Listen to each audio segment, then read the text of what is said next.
여기서의 주제를 이렇게 잡아봤어요. 제사는 제사인데 어떤 제사라고요? 피해 제사예요. 이 피해 제사란 말이에요.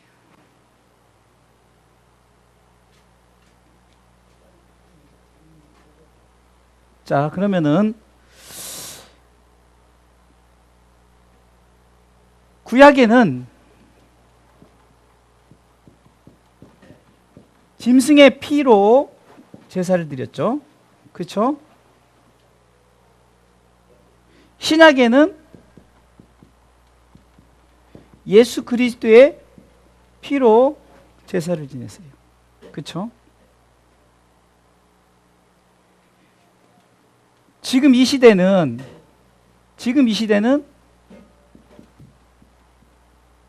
성령이 증거하는, 곧 성령이 증거하는 제사를 드리는 거예요. 요한일서 5장 6절부터 8절까지 찾아보도록 하겠습니다. 이는 물과 피로 임하신 자니 곧 예수 그리스도시라. 물로만 아니요 물과 피로 임하셨고 증거하는 이는 성령이시니 성령은 진리니라. 증거하는 이가 셋이니 성령과 물과 피라. 또한 이 셋이 합하여 하나이니라.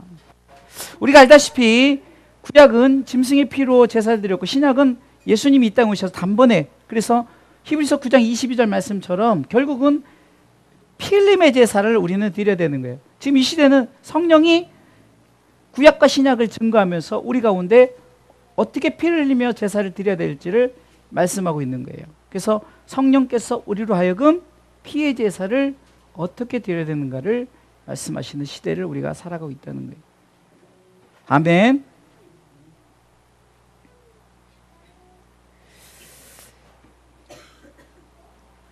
그리고 전체적으로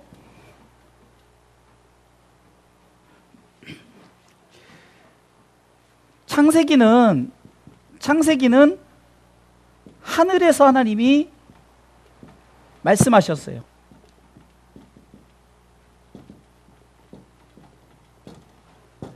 근데 출애굽기는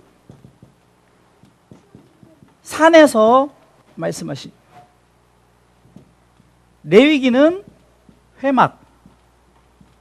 회막에서 말씀하셨고, 민수기는 광야에서 말씀하셨어요. 그러니까 제사는 반드시 하나님의 말씀이 우리 가운데 있어야 되는 거예요. 그래서 우리가 드려지는 예배 속에서는 반드시 하나님의 말씀이 있어야 된다는 거예요. 아멘. 자, 창세기 때는 태초에 하나님이 천지를 창조하심으로 말미암아 하나님이 하늘에서 말씀하셨고, 하나님께서는 모세를 산으로 부르셔서 출애굽기에서는 산에서 말씀하셨어요. 그리고 실제로 레위기에서는 그 회막의 예배, 회막의 그 제사에 대한 얘기를 하면서 회막에서 말씀하셨고, 민수기에서는 광야에서 하나님께서 말씀하시는 부분이 있어요. 그러니까 곧 제사는 반드시 말씀이 있어야 되는 거예요. 할렐루야. 제사에는 반드시 말씀이 있어야 되는 거예요. 우리가 쉽게 얘기해서 오늘도 사실 성경 공부라고 말을 하지만 예배잖아요. 찬송하고 기도하고 찬양하니까, 아니 말씀을 전하니까. 그러면 우리가 모든 예배 가운데 반드시 말씀이 있어야 되는 거예요. 가끔은 우리가 그냥 찬양만 하고 끝난다. 찬양이 곡조 있는 뭐 말씀이다 하지만, 그러나 그것은 말씀이 아니에요. 이게 말씀이 아니라는 것이 아니라 직접적인 말씀이 주어진, 말씀은요 우리 가운데 하늘에서 말씀하셔야 되는 거예요. 우리가 있는 예배 처소에서 하나님의 말씀, 곧 레위기서는 회막에서 하나님 우리 가운데 말씀하신다는 거예요. 그래서 말씀과 우리가 예배는 가장 밀접하다. 그래서 말씀이 없는 예배는 우리가 흔히 농담으로 안 꼽는 찐빵인 거예요. 그러니까 핵심 없는, 그러니까 핵탄두 없는, 아무리 핵탄두가 있어도 핵 중심 속에 핵이 없으면은 아무리 쏴봤자 그냥 폭발만 하지 핵이 터져야만이 그 모든 어떤 살상이 되고 그런 거죠. 마찬가지로 바로 말씀의 핵, 예배의 핵은 말씀이에요. 그래서 반드시 말씀이 우리가 주어져야 된다. 아멘. 이렇게 간단해. 이거는 그냥 제가 이제 아웃라인으로 그냥 알고 계시면 돼요. 이거는 뭐 찍을 필요도 없고 그냥. 자, 점검 지우면서 점검을 할게요. 자, 창세기는 어디서 말씀하셨다고요? 하늘에서 말씀하셨어요. 그 다음에 출애굽기는 어디서 말씀해서 모세를 통해서 산에서. 어이구, 이야. 그 다음에 레위기는 어디서 말씀하셨다고요? 회막. 쉽게 말하면 장막, 예배당에서 말씀하셨던. 그 다음에 민수기는 어디서 말씀하셨다고요? 광야. 아시죠? 광야 40년 동안에서 광야에서 말씀하셨고. 자, 레위기 주제가 피의 제사라고 말하는데 구약은 뭔 피로 우리가 제사를 드렸죠? 짐승의 피로 제사를 드렸어요.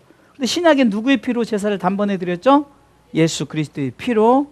또한 지금 이 시대에는 바로 구약과 신약이 합쳐진 그 상황에서 성령님께서 어떻게 예배하는지를 증거해야 된다 그랬어요.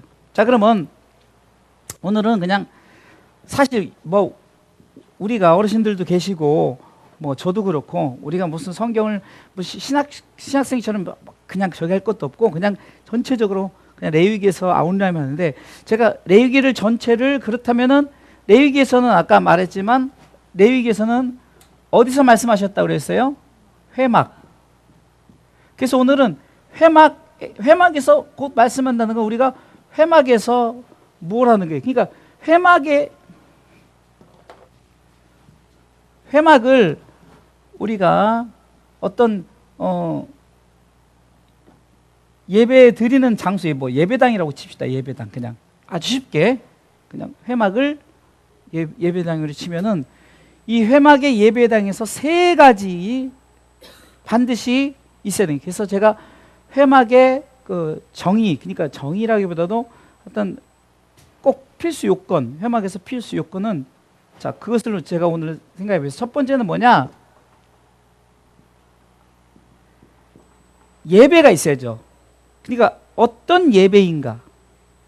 그래서 구약에는 예배에 대해서 5가지로 나와 있는데 번제가 나와 있어요. 번제. 두 번째는 소제. 세 번째는 화목제. 네 번째는 속죄제. 다섯 번째는 속건제. 물론 외우면 좋겠지만 안 외워도 그냥 이렇다라는 것만 알아야 되는 거예요. 첫 번째 번제는 우리가 알다시피 하나님이 기본적으로 받으시는 예배인데요. 가죽을 제하고 모든 걸 다 태워서 드리는 예배. 이 번제의 의미 속에서 우리가 무엇을 생각해 볼 수 있냐면요. 물론 생활 형편에 따라서 어떤 소만 드린 것이 아니라 양도, 비둘기나 뭐 염소나 뭐 산비둘기나 뭐 이런 것들을 뭐 이렇게 드렸겠지만 어찌 됐든 간에 번제라는 것은 전부 태워드리는 거예요. 전부 태워드리는 거예요. 가죽은 하나도 의미 없잖아요. 짐승의 가죽은. 그러니까 가죽만 빼고 다 태워드리는 건 그러니까 우리 가운데 전부를 드리는 거예요. 전부를. 그러니까 아유 하나님 이것만 빼고 내가 드릴게요가 아니라 사실 모든 것이 주께로부터 왔으니 다시 모든 게 하나님께로 드려야 될 것이 번제예요. 우리가 하나님 앞에 정말 다 드려야 될 거예요. 하나님께서는 10의 1조를 우리 가운데 말씀하셨어요. 말라기 3장 10절을 통해서. 그런데 엄격히 타자면 10의 10은 다 하나님 것이에요. 근데 하나님이 우리 가운데 우리의 신앙 고백을 보시기 위해서 10분의 1은 내 것이니까 나한테 구별하더라. 절대 네 것이 아니다라고 구별했던 것은 뭡니까? 우리 가운데 신앙을 보는 거예요. 근데 원칙적으로 10의 10을 다 드려야 되는 거예요. 다 드려야 되는 거예요. 근데 10의 1조를 통해서 우리의 중심을 보시고 10의 1조를 드릴 때 하나님이 네가 네 모든 것 다, 왜? 하나님은 10분의 1을 통해서 약속하신 것이 네 전부를 드린 것 같이 하나님께서 말씀하시는 거예요. 그러니까 어느 면에서는 10분의 1을 드리지만 하나님은 그것을 다 드리는 것으로. 그래서 11조는 하나님 앞에 우리가 정말 11조는요, 우리 아이들이 어려서부터 11조를 하지만 아이들이 뭐 1,000원 용돈 받아서 10,000원 용돈 받아서 그렇게 하니까 하지만 어른들이 점점 커가면서 이제 단위가 세지잖아요. 혹시 여러분들 단위가 세질 때마다 11조가 아깝다는 생각 드셨습니까? 그럴 수 있어요. 그런데 전부 번제를 하나님께서 나의 전부를 받으셔야 되는데 하나님이 일부 그것만 받으시고 나머지 구는 쓰겠다는 거 봤을 때는 하나님은 우리 가운데 그 고백을 통해서 이미 하나님은 전부 받으셔야 돼요. 제가 11조를 예를 드렸지만 로마서 12장에 보면은 하나님께서 1절로 2절에 보면 하나님께서 예배를 어떻게 받으시냐면은 앞에 띄워주세요.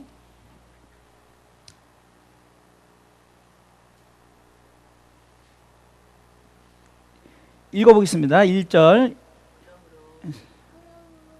잠깐만, 금방 찾았는데 또 없어졌어요. 예, 시작. 그러므로 형제들아, 내가 하나님의 모든 자비하심으로 너희를 권하니 너희 몸을 하나님이 기뻐하신 거룩한 산제사로 드리래. 산제사요. 예. 그러니까 창세기 22장에 드렸던 그 아브라함이 이삭을 드리고자 하는 그 중심을 받으시고 준비된 양이 있었지만 어찌됐든 간에 전부를 드리는, 제가 전에 표현을 했잖아요. 사실적으로 하나님이 그 구해줘서 그렇지 않으면 이삭을 가죽만 남기고 다 태워드려야 되는 거예요. 그것도 그냥 하는 게 아니라 부정한 거 다 재워버리고 각을 떠서 얼마나 잔인합니까? 근데 하나님은 인간을 그렇게 받으시지 않고 대신하여 짐승을 받으셨다는 거예요. 짐승의 피를. 근데 실질적으로 신약에 와서는 예수님이 십자가 죽으심으로 말미암아 예수님이 자신의 전부를 다 드림으로 말미암아 우리가 어떻게 됐어요? 죄의 사함을 받았다는 거예요. 이게 뭡니까? 주님이 전부를 드리셨던 것처럼 우리도 이 번제는 전부예요. 그래서 모든 것 중에 중심적인 예배는 이 번제를 말씀하고 있는 게 번제. 예수 그리스도가 십자가상에서 전부 드렸던 것처럼 결국은 예수 그리스도의 보혈의 피가 전부, 우리 가운데 흘리신 피가 전부라는 거예요.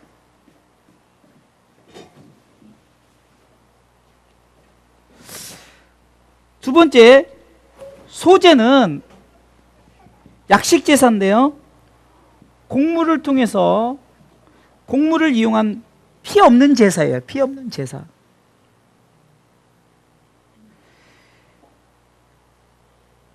그러니까 전체적인 예배, 이 5가지 예배가 중요한데 그냥 그렇게만 알고 넘어가시고, 화목제는 중요한 거예요.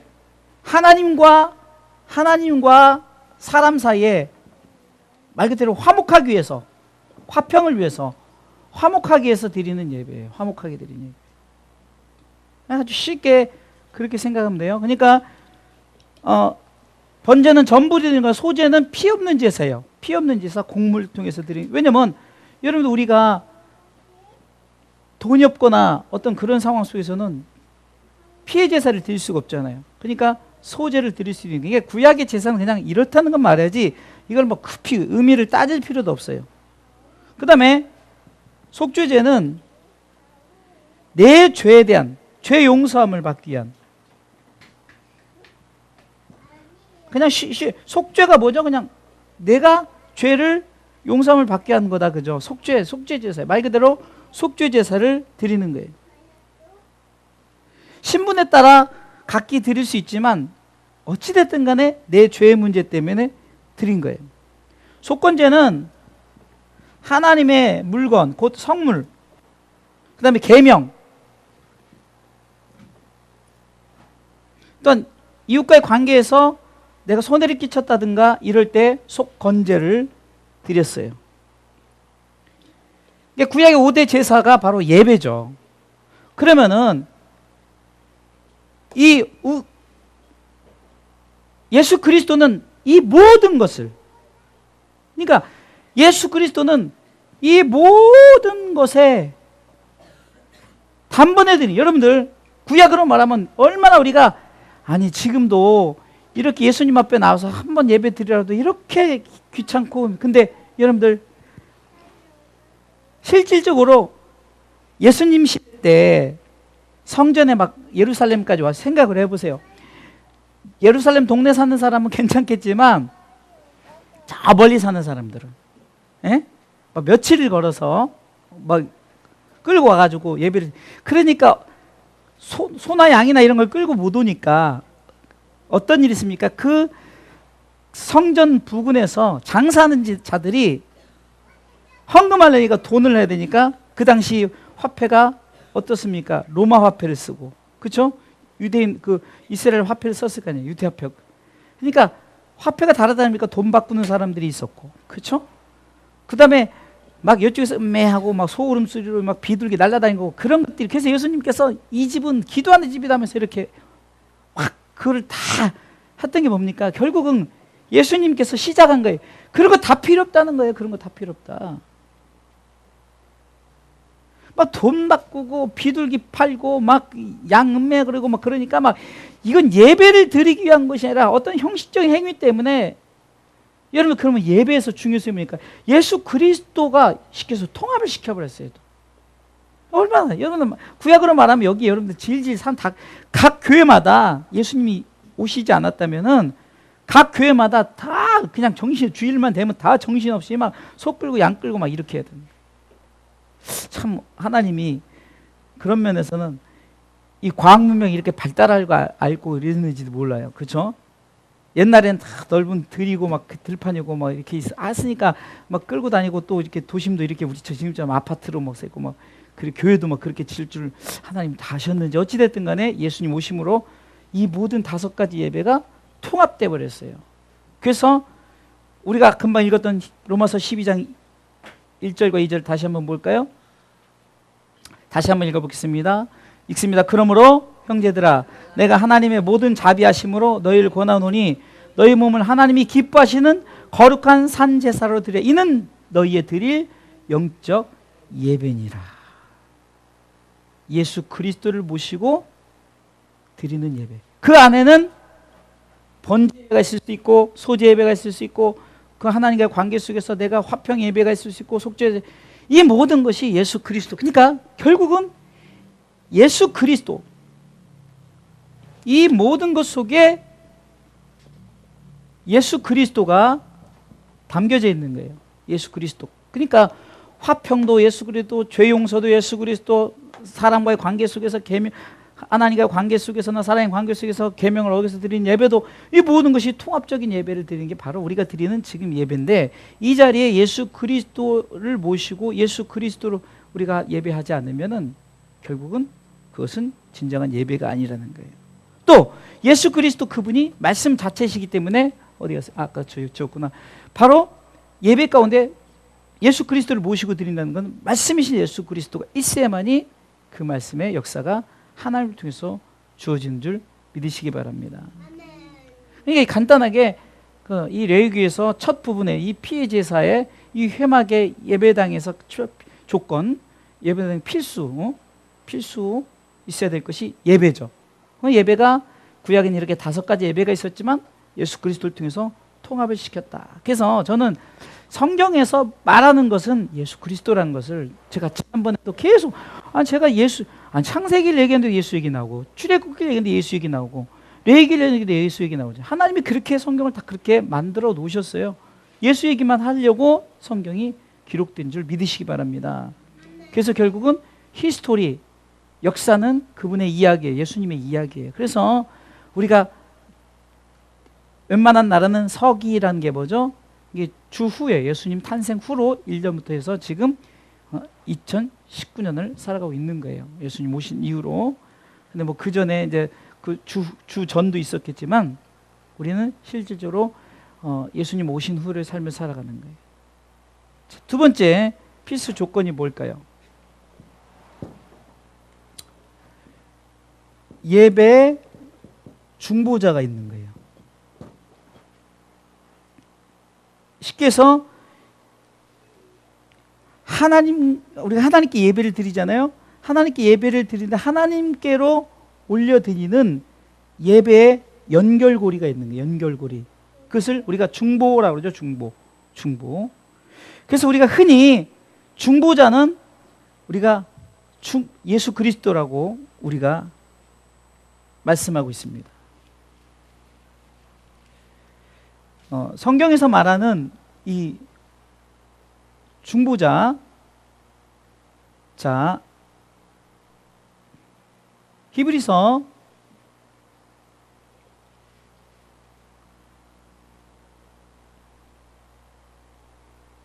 먼저 갈라디아서 3장 20절 보겠습니다.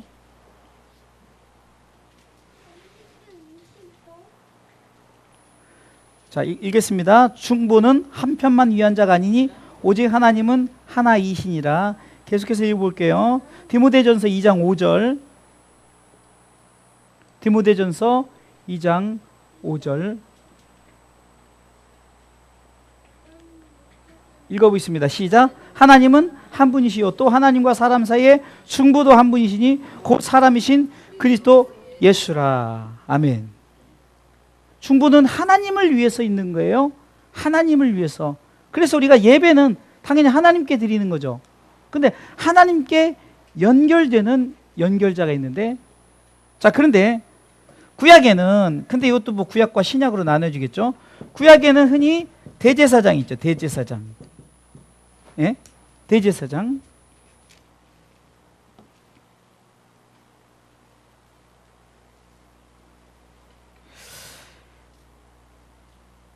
그러면 신약에는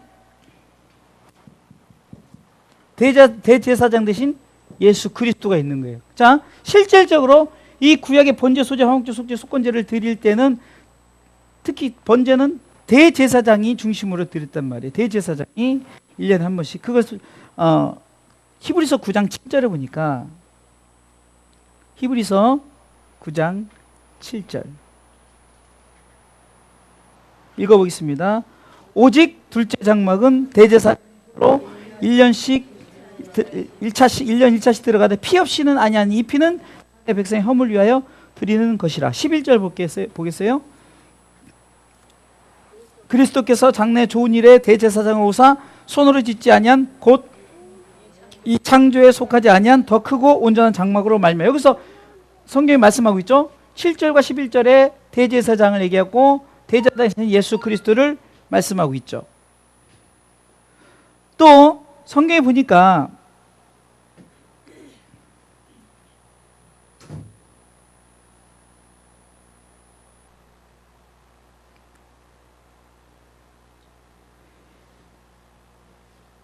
구약의 대제사장의 직분을 말씀하시면서 성경의 여러 부분에서 이 대제사장의 사역을 예수 그리스도가 대신했다는 부분을 말씀하고 있어요.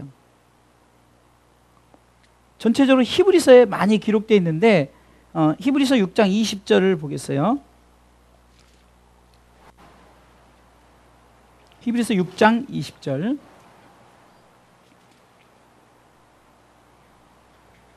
읽어보겠습니다. 시작. 그리로 앞서가신 예수께서 멜기세덱의 반차를 쫓아 영원히 대제사장이 되어 우리를 위하여 들어가셨느니라.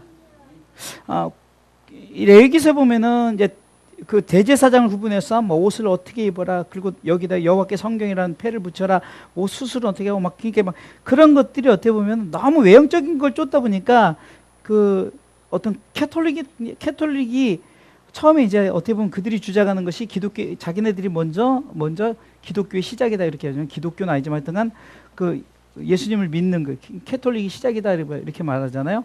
근데 그러니까 막 형식을 따지고, 근데 실질적으로 그 이제 개신교, 프로테스탄트, 그러니까 우리 기독교죠. 기독교도 너무 형식을 쫓아다니니까 사실 막 실질적으로 제가 성의를 잘 입지 않잖아요. 성의값이 얼마나 비싼 줄 아세요?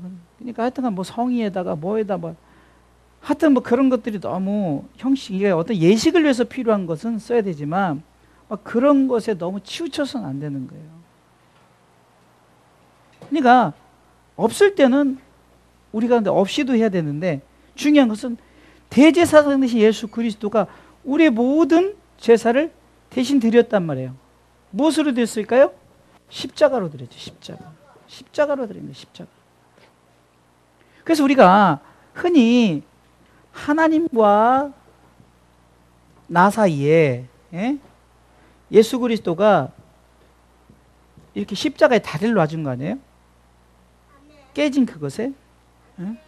그래서 우리가 옛날에 어떤 사파 중에 하나 보면은 각자 우리가 십자가를 맡겼어요. 근데 십자가를 지고 이렇게 가다가 십자가를 지고 끙끙대고 가다가 힘드니까 십자가를 잘라버려요. 또 가다가 좀 힘드니까 십자가를 잘라. 왜? 무거우니까. 그러니까 그 사파에 보면 마지막에 갔는데 내가 진 십자가의 길이만큼 이제 마지막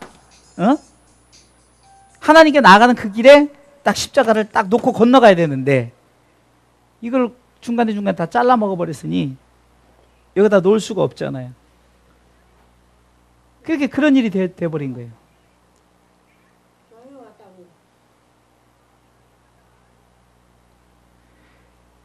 그 사파가 되게 재밌는 거예요. 그러니까 내게 준 십자가를 끝까지 져야만이 하나님과 관계 속에 연결돼 그 십자가를 대고 이제 넘어가는데 예수님은 힘들고 어렵지만 왜 예수님도 자르고 싶었겠죠. 얼마나 힘들었으면은 이 잔을 내가 안 졌으면 좋겠다고 주님이 말씀하셨을 거예요. 근데도 자르지 않고 끝까지 져서 이렇게 다리를 놔주셨어요. 할렐루야. 그래서 우리가 알다시피 히브리서 10장에 그 예수님께서 이렇게 다리를 놓아주셨어요. 그래서 우리가 지난번에 말씀 예수 그리스도의 피를 힘입어 우리가 이제는 회개하고 양심의 악을 깨닫고 맑은 물로 씻었으니 이제는 어떻게 해요? 하나님 앞에 담대히 나가자. 그분이 죽으심으로 말미암아 휘장을 위에서 찢어버려 나갈 수 있는 이 다리를 놓아주셨어요. 하나님 관계 다리를 놓아주셨어요. 그래서 예배 중보자가 레위기에서 구약의 대제사장을 굉장히 긴 부분에서 말씀하고 있어요. 뭐 이렇다 저렇다. 그런데 신약은 너무 간편해요. 오직 예수 그리스도 그분이 하나님께 예배에 다리를 놓아주셨어요. 그래서 우리가 하나님께 누구든지 나아갈 수 있어요. 그래서 이 사실이 우리 가운데 은혜인 줄 믿으시기 바랍니다. 자, 그러면 마지막 세 번째,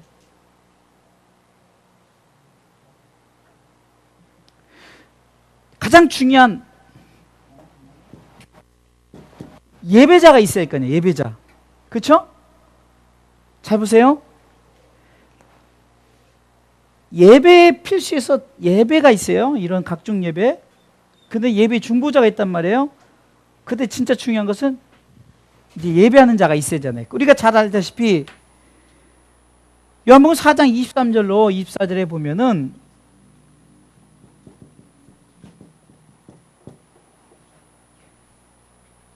읽어보겠습니다. 아버지께 참으로 예배하는 자들은 신령과 진정으로 예배할 때가 오나니 곧 이때라.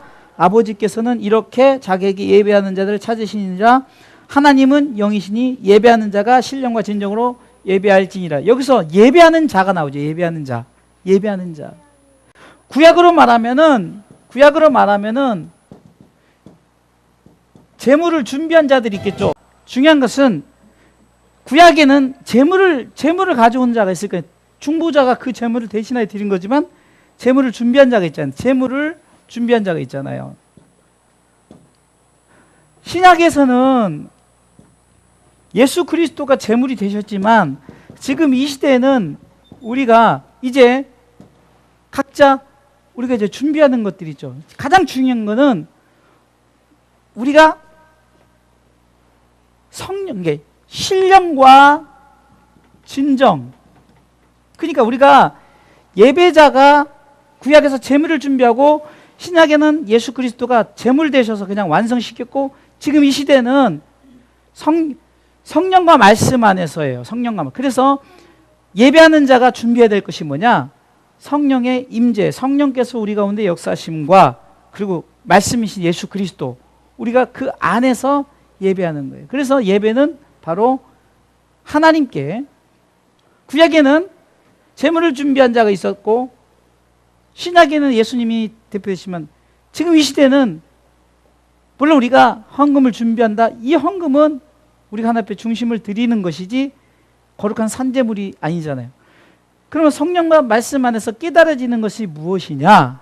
이것이 중요한 거예요. 예배자의 자세 중에 가장 중요한 것은 예수님이 나를 위해서 죄물 되셨다는 것을 내가 인정하고 항상 그것에 대해서 감사하기 때문에 때로는 찬양하고 춤을 추고 때로는 제물을 드리고 때로는 헌신하고 봉사하고 이렇게 돼야 되는 거지. 주객이 전도돼서 제물이 우선되고 뭐가 우선되다 보니까 헌금이 없어서 예배를 못 드려요. 나는 옷이 없어서 입고 갈 옷이 없어서 예배를 못 드려요. 사실 상관없어요. 그런데 우리는 어떻습니까? 자꾸 헌금이 없어서 입고 갈 옷이 없어서 또 내 상황이 뭐 준비가 안 돼서 예배는 예배자의 자세는 다른 거 아니에요. 성령과 말씀이 나로 깨닫는 게 뭡니까? 그 안에서 예배하는 거 무엇일까요? 바로 하나님께서 요한복음 3장 16절 말씀처럼 하나님이 나를 사랑하셔서 예수님을 주셔서 예배 모든 것을 다 준비시켰어요. 그래서 나는 그것을 믿고 그분을 붙들고 나가는 예배가 진정한 예배자의 자세라는 거예요. 그 자세를 가지고 예수 그리스도 앞에 나와서 하나님 앞에 우리가 이렇게 예배를 드려야 되는 거예요. 구약은 어쩌면은 하나님을 향하여 예배를 드렸어요. 구약은 하나님을 향하여 예배 드린다면은 신약은 예수 그리스도를 통해서 예배를 드렸어요. 그럼 이 시대는 뭡니까? 성령과 말씀 안에서 예배 드리는 거예요. 성령과 말씀 안에서. 그래서 요한복음 4장 23절 24절 말씀처럼 하나님 앞에 예배하는 자가 신령과 진정으로 예배할지라라는 것은 물론 우리가 신령이라는 것은 우리가 좀 영적인 상태를 가지고 준비된 상태, 이걸 통합한다면 성령과 말씀 안에서 우리가 예배 드리는 거예요. 그래서 구약은 하나님을 향하여, 신약은 예수 그리스도를 통하여, 시대는 성령님으로 인해. 이게 삼위 하나님의 역사가 우리가 성경을 통해서 예배자의, 그러니까 구약에 나타난 하나님, 신약에 나타난 예수님, 그 다음에 이 시대 살아는 성령 하나님을 통해서 우리는 바로 진정한 예배자가 무엇을 갖춰야 될 것인가를 오늘 말씀하고 있다는 거예요. 할렐루야.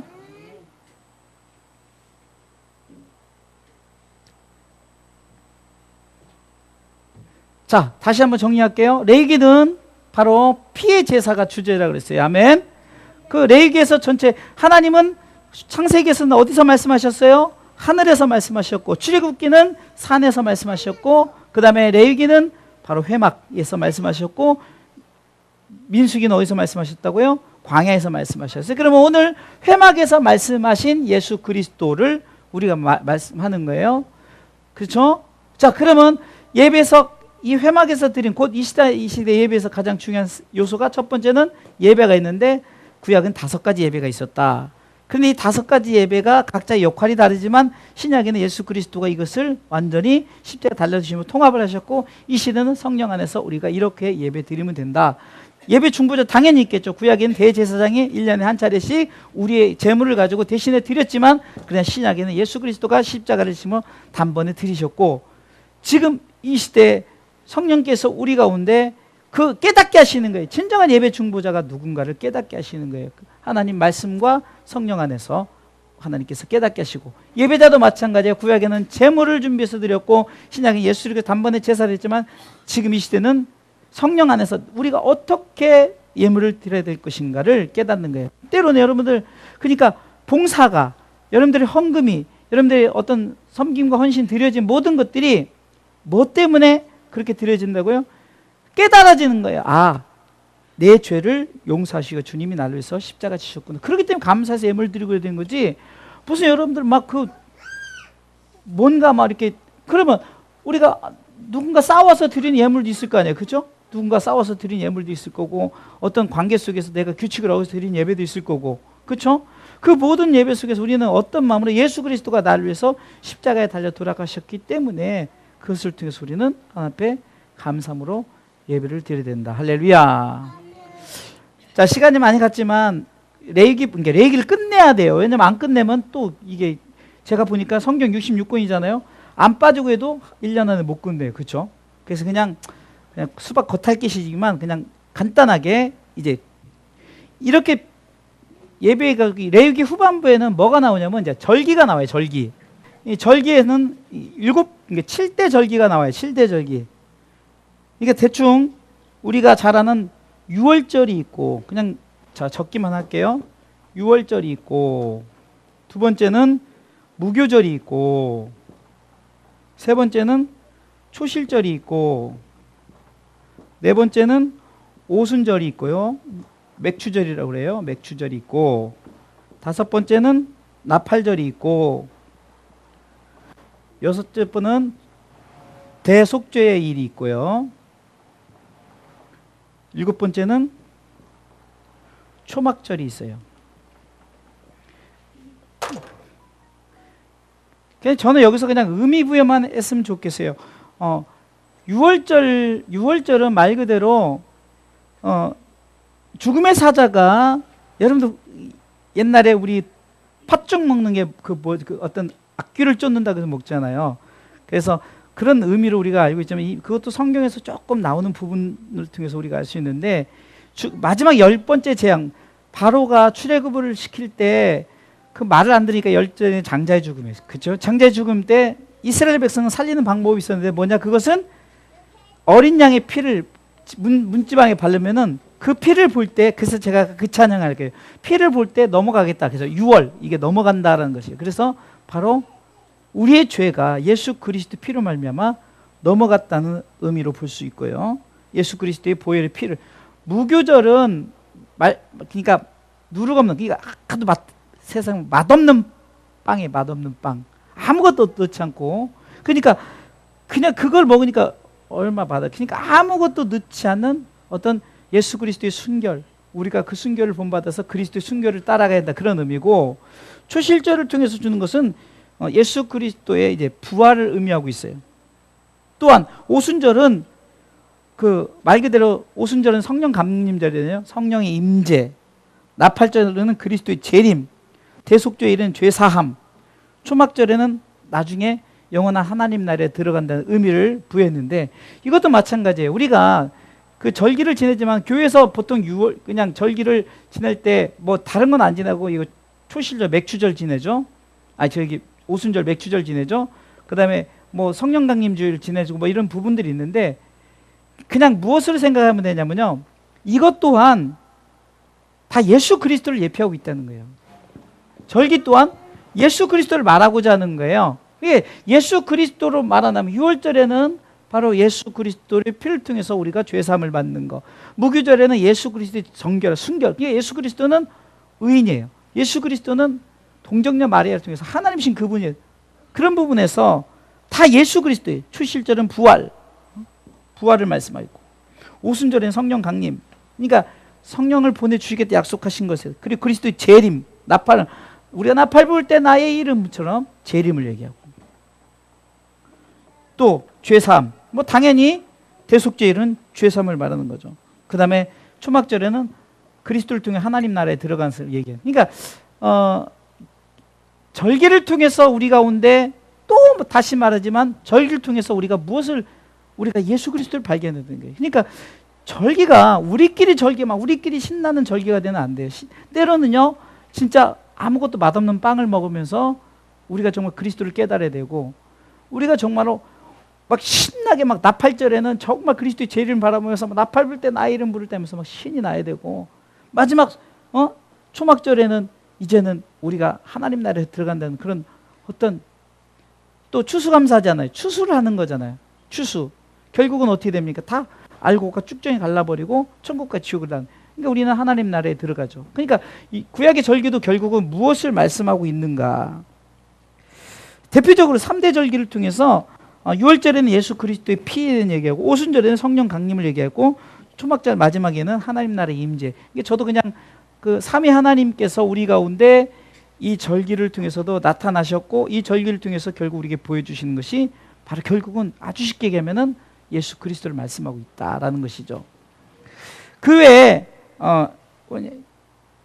우리가 어떤 좀 상식적으로 조금 이제 알아야 될 것이, 이제 여러분들 조금 알아두면 좋은 게 뭐냐면,